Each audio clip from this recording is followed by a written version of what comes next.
Today I'm going to continue discussing in more detail how to properly use your imagination to enter any state or reality that you desire, so that you can begin perceiving that reality with your physical senses.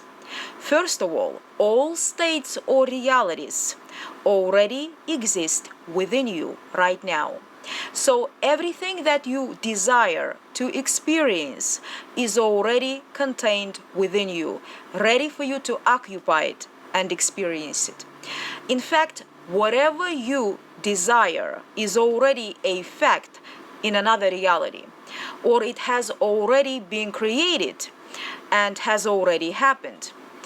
In other words, whatever you can think of or imagine is already so.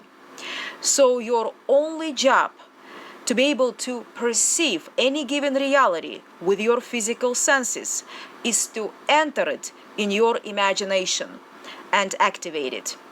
This is how you make that which is invisible to you now visible. So how do you enter your desire or your desired reality so that you can animate it on the screen of space?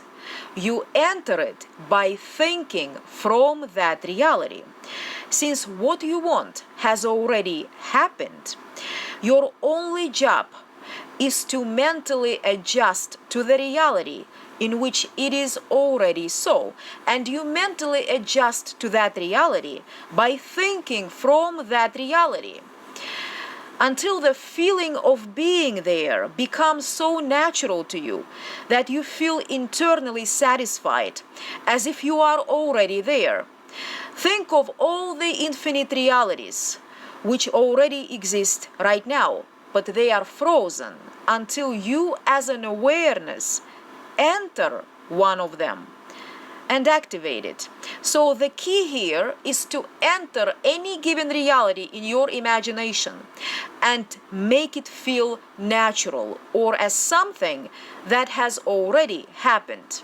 So the more you think from your desired state or reality, the more natural it's going to become or feel. So the key here is to loop your imaginal act in first-person point of view until that state becomes your dominant state of being, or you think predominantly from your desired state or reality.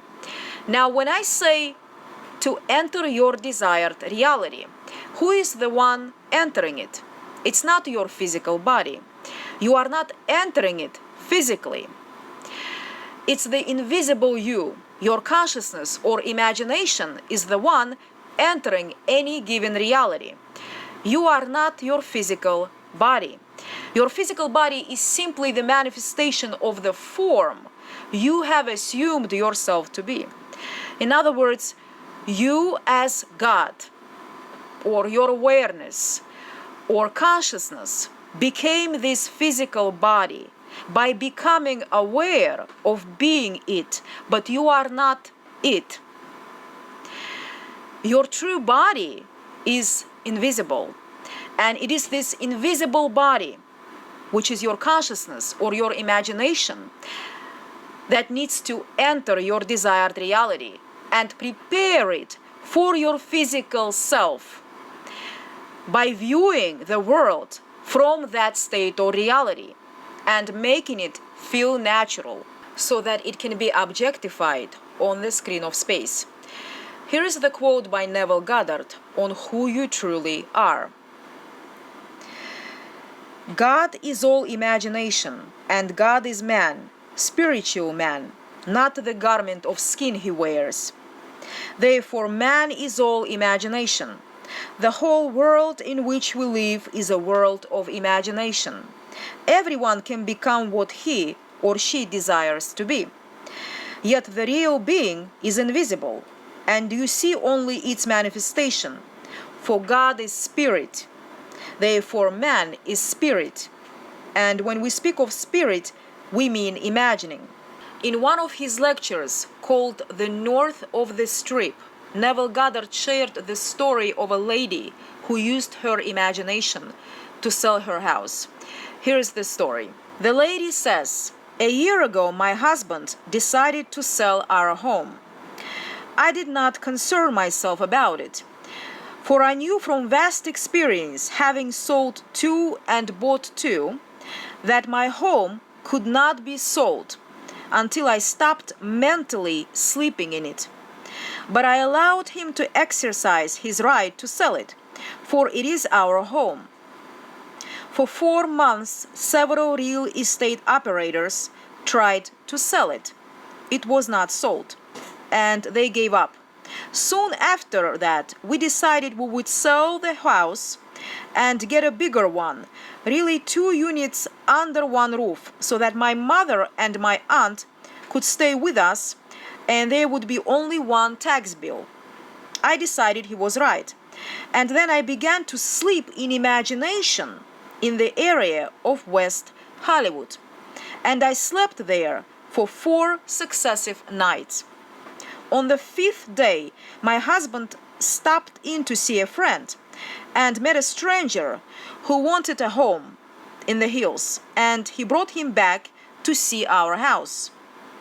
He walked through it once and bought it and paid our price. That is how God creates.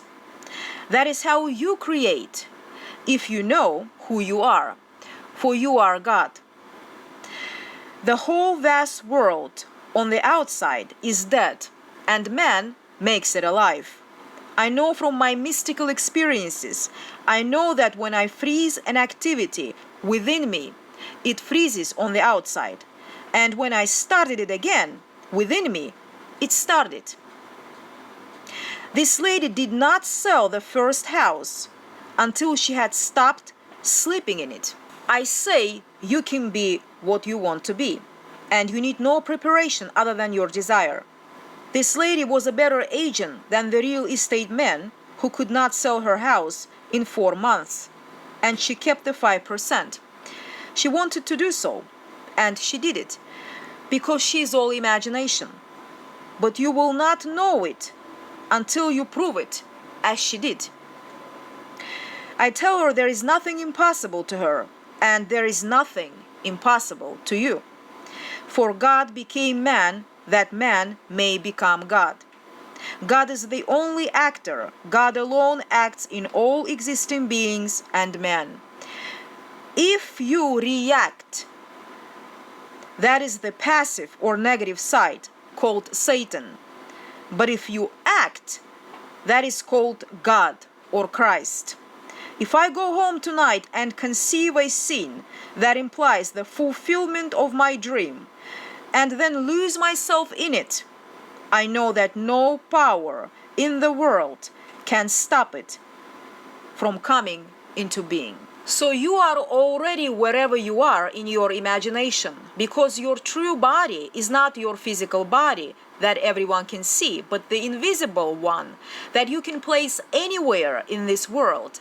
And once you place it in any particular reality and remain there until your entire invisible being is saturated with the feeling of already being there, or until you can become one with it, you have prepared the place. And you will come again and receive your physical self unto yourself, so that where you are in your imagination, there your physical body shall be also.